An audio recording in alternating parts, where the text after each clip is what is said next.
everyone, welcome back. In this video, I'll show you how to fix the ChatGPT session expired error. First, this error usually happens when your login session sometimes times run out for security reasons.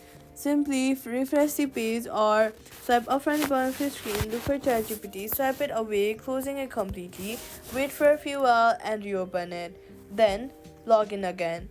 Next, check your internet connection because interruptions can cause your sessions to expire.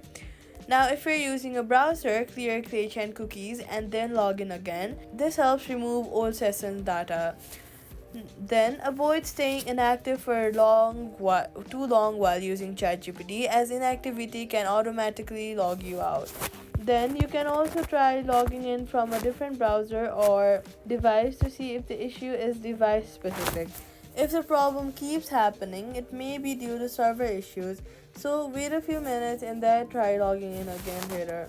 That's how you fix the ChatGPT session expired error. Do not forget to subscribe for more helpful and simple guides.